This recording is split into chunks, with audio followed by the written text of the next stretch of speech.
One conversation that periodically surfaces among those on social media is discussions of which upgrades would we like to see made to the Jones in the future.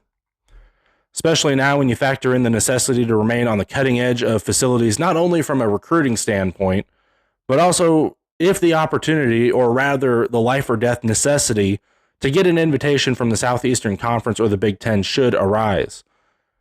Now, we've seen schools on the G5 level, such as Memphis, completely miss out on a Power 4 invitation due to facilities, and even after the Tigers completed a $227 million renovation of the Liberty Bowl at the Big 12's recommendation, they still were not able to successfully leverage an invite into the Big 12. Even after they offered to pay the conference $200 million in additional revenue. The reality is, if a school misses its opportunity, it's unlikely to ever get a chance again. So from a Texas Tech standpoint, while there's no Power 2 invite on the horizon today, we've seen firsthand how quickly the landscape can change, especially with conference media deals set to expire by the end of the decade. So where does Texas Tech stand from a facilities standpoint? Well, pretty dang good, actually. Some fans will cite the size of the Jones as an issue that needs to be addressed. As we sit today, the official capacity currently sits right at 60,000 fans. When you compare that to the stadiums of the Southeastern Conference, the Jones sits near the bottom, but not at the bottom.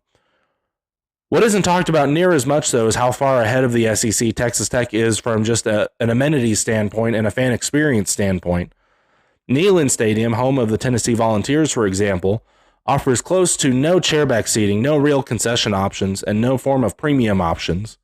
So while it boasts a 101,000 capacity, at the end of the day, it's basically just a giant pile of concrete, like a double-decker high school stadium.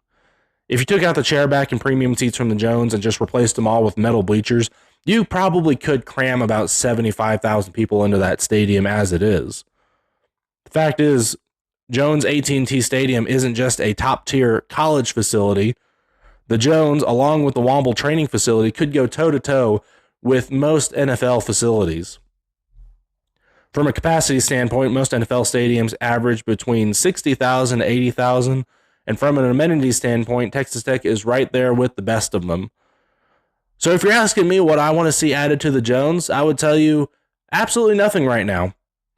Instead, if we're putting money into Texas Tech athletics, I would much rather see a new stadium built for Texas Tech baseball, as Dan Law Field is seriously outdated and has been for a long, long time.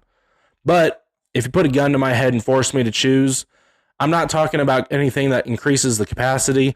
The next thing I want to see is a partial roof installed, similar to Hard Rock Stadium or what you see in soccer stadiums in FIFA and elsewhere. And as anyone who's ever sat on the east side for a 2:30 kickoff, they'll absolutely agree with me. That sun is brutal. Heck, I'll even support a Texas Stadium-esque dome over the Jones with the hole in the middle so God can watch his favorite team. Providing a break from the sun is probably the last upgrade that Jones AT&T Stadium really needs. But make no mistake, Texas Tech has one of the finest venues in the country as we sit in the year of our Lord 2025. Let me know in the comments, what next improvement do you want to see at Jones AT&T Stadium or elsewhere among Texas Tech athletics?